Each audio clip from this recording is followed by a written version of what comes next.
예, 시청자 여러분 반갑습니다. 1. 공산주의 이론은 이중 구조로 되어 있다. 비밀을 발견하기까지 공산주의 책을 읽어본 일이 있는 사람, 그 중에도 특히 젊은 날에 공산주의 팜플렛을 읽어본 일이 있는 사람이라면 아마도 누구나가 그로부터 받았던 벅차고 신선한 감동을 기억하고 있을 것이다. 인류의 역사와 세계의 문제를 총괄하는 넓은 시야, 학문의 거의 모든 분야를 종합하는 거대한 이론 체계, 자본주의 현실에 대한 준엄한 고발과 멋있고 아름다운 새 사회의 구상, 약하고 가난한 대중의 해방을 위한 영웅적 투쟁과 순교자적 희생의 절규 등이 사람들의 마음을 휘어잡고 뒤흔드는 것이다. 그리하여 공산주의를 지지하는 사람들의 주관적 생각으로는 자신이 인류 해방의 성전에 몸을 바친 성스럽고 용감한 순교자로서 느껴지게 되는 것이다. 이러한 기분을 나는 어느 정도 이해할 수 있다. 왜냐하면은 저자 자신도 젊은 날 한때 공산주의가 주는 감동으로 가슴 떨려본 경험이 있기 때문이다. 1940년대 초 어느 날 나는 아주 우연한 기회에 서울 관운동 고서점 거리의 한 책집에서 부하린의 유물사관이라는 책을 구하였다. 여기서 부하린이라는 사람이 누구냐면요, 러시아에서 본명은 니콜라이 부하린입니다. 소련의 마르크스주의 혁명가, 정치인, 경제학자, 볼셰비키의 일원으로 블라디미르 레닌과 함께 러시아 혁명을 이끌었으나 이소시프 스탈린 집권 이후 대숙청에 걸려서 처형당한 자입니다. 스탈린에 의해서 대숙청에 걸려서 처형당한 사람입니다. 이 책에서 나는 앞에 말한 감동을 느꼈던 것이다. 이 책을 읽고, 유물사관이란 책을 읽고, 부하린이 쓴 유물사관이란 책을 구해서 읽고, 이 책에서 나는 앞에 말한 감동을 느꼈던 것이다. 해방을 맞았을 때 나는 공산주의자들이 이 땅 위에 천국을 실현해 줄지도 모른다는 막연 하나마 기대를 갖고 있었다. 그런데 날이 갈수록 나의 기대는 차츰 실망으로 변해갔다. 왜냐하면 내가 책에서 보고 기대한 새 사회의 자유와 사랑이 가득 찬 사회의 창조자로 되기에는 현실의 공산주의자는 너무나 증오심에 가득 차 있고 간악하여 적격자가 아님이 드러났기 때문이다. 이리하여 해방 후 얼마 안 가서 사람들은 공산주의는 이론은 좋은데 현실이 나쁘다고 믿게 되었다. 차츰차츰 사람들께서, 국민들이 공산주의는 이론은 좋은데 현실이 나쁘다고 믿게 되었다. 그때 나는 이 상식에 대하여 의문을 느꼈다. 만일 공산주의 이론이 좋다면 현실도 좋아야 할 것이 아닌가? 그런데 현실이 나쁘다면 이론 어딘가에 우리가 알지 못하는 잘못이 있지 않으면 안 된다는 생각이 들었던 것이다. 이론 속에 무엇인가의 잘못이 있지 않으면 안 된다라는 생각이 들었다. 의구심이 났다. 이 말씀이겠죠. 그리하여 사람들이 도달한 결론으로부터 나의 연구는 출발했던 것이다. 의구심이 나서 연구에 이제 시작이 되었습니다. 이분이 공산주의를 연구하게 된 겁니다. 시대의 분위기가 요즘과는 달라서 그 시절에 웬만한 젊은이라면 하나같이 대통령이 되는 것이 꿈이었다. 그 시절에는 대통령이 되는 게 꿈이었던 사람들이 많았던 것 같습니다. 나라고 빠질 수가 없어. 우리 저자도 대통령이 꿈이었던 것 같습니다. 없어. 1945년에 법과를 마치자 곧 정치학과에 들어갔다. 공산주의를 이론과 정책의 양면에서 이길 수 있는 유능한 대통령이 되려고 한 나는 정치학이 공산주의를 이기기에는 이론이 약하다는 것을 알자 2년을 끝내고 철학과 1학년 학생이 되었다. 정치학만 가지고는 안 된다. 예. 그래서 철학을 또 배우기로 하신 것 같습니다. 공산주의에 관한 여러 가지 의문을 풀어보려고 교수들의 연구실을 차례로 찾았으나 바라는 해답을 들어볼 수가 없었다. 나는 철학연구회를 만들고 이것을 발판으로 각 대학의 유명 교수들을 초청하여 공산주의 비판의 연속 강좌를 열어보았으나 결과는 역시 마찬가지였다. 상아탑의 창이란 창이 모두 과거를 향해서만 열려 있다는 것. 여기서 상아탑이란 말이 무슨 얘기냐면요, 학문을 연구하는 대학을 말하는 겁니다. 대학이 너무 학문이 과거를 향해서만 열려 있다는 것을 아시게 된 거예요.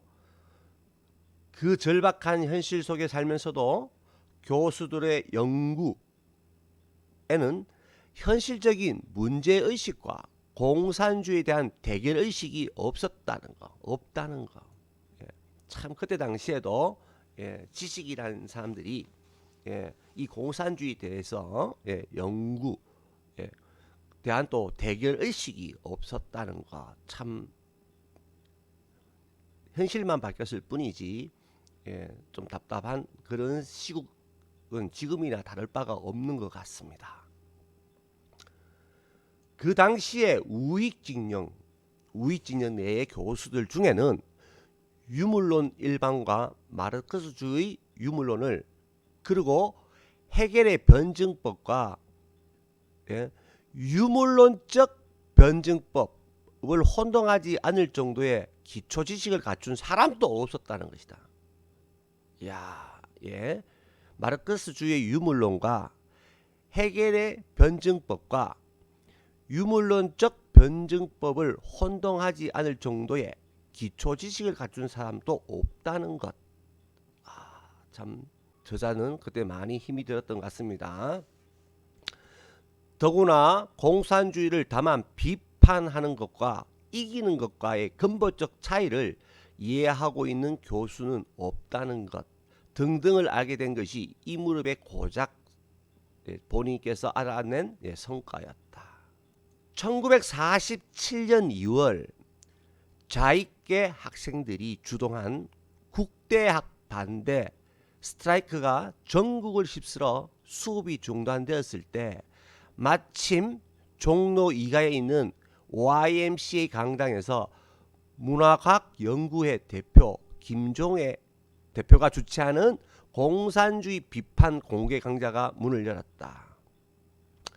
이 강좌는 기성 학자들에 대한 나의 실망을 결정적인 것으로 만들었다. 이때 이 강의를 듣고 이 강좌를 듣고 크게 실망했다. 크게 실망했다. 이 강좌에 60여 명의 수강생을 소개한 것이 인연이 되어 강좌가 끝난 후 나는 이 연구회 부의장직을 맡고 김종애 회장과 함께 각 대학에 관심 있는 학생 50여 명을 모아 정기적인 연구활동을 계획하였다. 그러나 이 무렵에 대학생들은 대통령 되기에 바빠 있어서 이 연구회는 반년이 채 못되어 회장단 2사람만 남게 되었다. 마침내 나는 기성학자들에 대한 기대와 함께 뜻있는 젊은 동지를 구하는 일에 대해서도 마지막으로 기대를 버리고 공산주의를 이기기 위한 연구를 나 혼자의 힘으로 해보려고 결심하였다. 자, 이분이 이제 본격적으로 시작을 합니다. 그런데 철학과 4년을 마쳤을 때 또 하나 중요한 분야가 남아있음을 알았다. 그것은 경제학이다. 처음에는 법학, 정치학, 그리고 철학, 또 이분은 또 마지막으로 경제학까지 공부를 하시네요. 대단하신 분입니다. 경제학이 공산주의 이론의 가장 중요한 부분임을 비로소 알고 나는 경제학 연구를 혼자서 시작하였다. 급한 마음에 자본론부터 시작하였으나 도저히 이해가 되지 않아 자본론을 밀봉하여 다락 깊숙이 쳐넣어둔 다음 경제학 입문, 경제학 원론, 경제학 개론, 경제사, 경제학 설사를 차례로 연구하였다. 이리하여 자본론 전권을 이해할 수 있을 뿐만 아니라 그 설명 원리인 노동가치설이 머리로 서고 있다는 사실을 알아냄으로써 자본론을 체계적으로 뒤집을 수 있게 되기까지 10년이 걸렸다. 이분이 이 자본론을 이해하고 이것을 뒤집을 수 있는 그런 연구를 하신 지가 10년이 걸렸다. 1961년 11월 나는 이 연구를 정리하여 발표하였다. 1961년도에 이분이 연구하여 정리하여 발표합니다. 그래서 마르크스주의 비판적 극복, 마르크스주의 비판적 극복이 바로 그것이며 발표하신 내용이 마르크스주의의 비판적 극복이 바로 그것이며 말하자면 처녀작이다. 처음 발간했다. 그러나 5.16 직후의 혼란 속에서 자본론을 체계적으로 뒤집은 나의 연구는 반공을 국시의 제1의로 삼은 사람들로부터 한때 용공의 혐의를 받는 정도의 관심을 끄는데 그쳤다. 용공, 이분이 용공주의자로 잠시 의심을 받았던 것 같습니다. 이런 연구를 하다 보니까 그런 책을 구해서 연구하다 보니까 그런 책을 불온서적을 읽는다고 하여 용공주의자로 의심을 받으셨던 것 같습니다. 다만 나의 책을 받은 얼마 후 나도 학생 시절에 자본론을 읽어보았으나 이어서 나의 책을 받아본 얼마 후라는 것은 여기 그 스승 은사분인 것 같습니다. 본후 나도 학생 시절에 자본론을 읽어보았으나 그 어딘지 모르게 이상하다는 느낌을 가졌을 뿐 그 원인이 무엇인지를 알지 못하였는데 저자의 책 속에 있는 그러니까 자네라는 것은 저자를 말씀하는 겁니다. 자네 책 속에 있는 마르크스 가치학설의 코페르니쿠스적 전해라는 제목이 하도 앰비셔스하여 요즘 열심히 읽고 있는 중일세라고 한 은사, 이분의 은사 유진호 박사의 소감 한마디가 아마도 유일한 고무적 반응이었을 것이다. 전해, 해전, 전해, 방향을 바꾸다, 생각을 바꾸다, 생각 달리 해본다. 전해, 전해입니다. 여기서 또 영어가 하나 있는데 ambitious, 야심, 야심 있는 뭐 그런 뜻인 것 같습니다. 야심. 유일한 고무적 반응이 은사이신 유진호 박사의 소감 한마디가 다였다. 나는 공산주의 이론 연구를 다시 계속하였다. 북한 공산당 간부 교재인 정치 경제학이라는 것과 소련의 철학 교정 및 경제학 교과서를 소련이 하는 철학 교정 그리고 경제학 교과서 등을 비밀리에 입수하여 연구 범위를 점차 넓혀감에 따라 공산주의 이론이 경제학의 후반 부분인 이른바 사회주의적 생산 방식에서 집중적으로 이중구조를 이루고 있음을 알게 되었다. 사회주의적 생산 방식. 공산주의 이론이 경제학의 후반 부분인 이른바 경제학의 후반 부분에 있는 사회주의적 생산 방식에서 집중적으로 이중 구조를 이루고 있음을 알게 되었다. 예, 대단하신 분입니다. 예. 이것이 1960년대 후반 내가 공산주의 이론 연구에 빠져 헤맨 지 20년이 지난 때였다. 이분이 10년 가까이 연구해서 천여작을 하나 발표하시고 또 20년이 걸려서 이분께서 뭡니까? 이 경제학의 후반 부분에서 이른바 사회주의적 생산 방식에서 이중적인 구조, 공산주의의 이념의 이중 구조를 알아냈다는 거죠. 20년이 지나서. 참 대단하신 분입니다.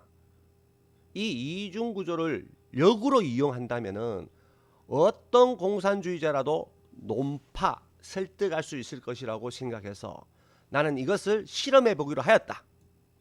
그리하여 1966년 9월부터 67년 8월까지 1년 동안에 서울 서대문 교도소와 대전 교도소에서 미전향 자익수를 상대로 무제한 토론을 실시하여 150여 명의 전향자를 내는 성과를 거둠으로써 내 방법의 유용성을 확인하였다.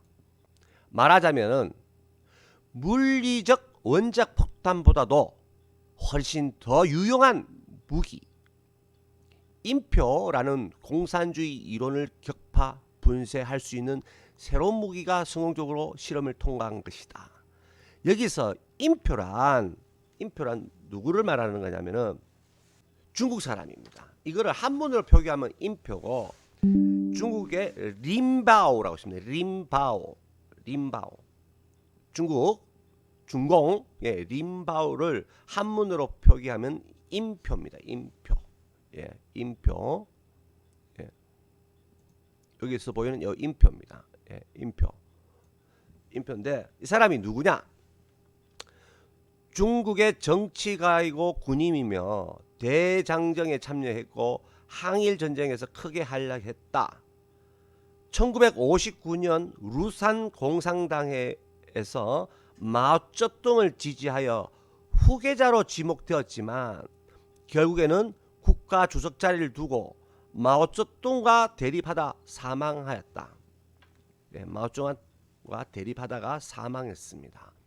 1970년 8월 15일 박정희 대통령의 통일 발언, 그리고 다음에 1971년 8월 12일 남북 적십자 회담 제의로 남북한 사이에 접촉과 대화의 기운이 감돌기 시작했을 때 나는 사반세기의 연구 끝에 알아낸 내 방법이 이제 조국과 역사의 부름을 받고 있다는 생각으로 그동안의 연구를 종합 정리하여 1973년 8월 15일 평화적 통일을 위한 공산주의 연구를 세상에 내놓았다. 자, 두 번째 책입니다. 두 번째 책. 평화적 통일을 위한 공산주의 연구라는 타이틀로 두 번째 책이 나옵니다.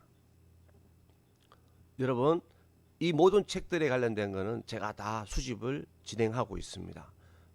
진행해서 여러분과 함께 사회주의, 공산주의를 이길 수 있는 그런 단단한 정신 재무장을 하기 위한 함께 배워봅시다를 계속 진행하겠습니다. 자, 여기서 이어서 그러나 나의 필생의 연구를 대하는 조국과 역사는 마치 사람의 구두 한 짝을 얻은 산짐승들처럼 당혹하였다. 대작이라 보기에는 저자가 너무 무명이고 저자의 무명에 비해서는 너무 대작이며 무시해버리기에는 근거가 너무 확고하고 연구의 가치를 인정하면 그것은 동시에 기성 권위의 전면적 퇴색을 뜻하게 되는 것이었다. 참 진짜 예나 지금이나 시대적 환경만 달라졌을 뿐이지 참 답답했을 것 같습니다. 이 저자분께서도. 이리하여 사회는 압도적 무관심과 약간의 불안 섞인 냉소 그리고 극히 예외적인 동정 어린 격려로서 나의 연구를 맞이하며 한 고급 관리는 극히 오묘한 용공서적이라고 규정하여 당국에 고발하는 무식을 드러내기도 하였다. 하도 이런 부분에 연구를 하시니까 공산주의자라고 용공세력이라고 이렇게 고발까지 당한 그런 또 아픔이 계시네요.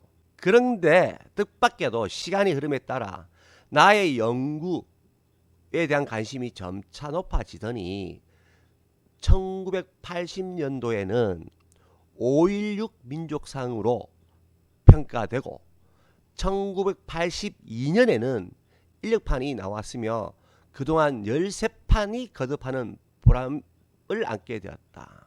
그럼에도 불구하고 저자가 연구에서 말하고자 하는 바가 과연 독자들에게 충분히 잘 전달되고 있느냐 하는 데 대하여 솔직히 말해서 나는 회의적이라고 라기보다는 오히려 부정적인 심정이다. 왜냐하면 저자가 다른 무엇보다도 가장 힘주어 말하고자 하는 문제들이 한편으로는 설명 부족인 채 산재해 있으며 다른 한편으로는 공산주의 연구의 분량에 묻혀서 눈에 잘 띄지 않기 때문이다. 그래서 여기에 공산주의 7대 비밀을 추려서 따로 하나 소책자로 꾸미는 소위이다. 소위란 말이 무슨 말이냐면은 공산주의 7대 비밀이란 작은 소책자를 발간할 수밖에 없는 일이 생겼다. 입니다. 여기까지 하겠습니다.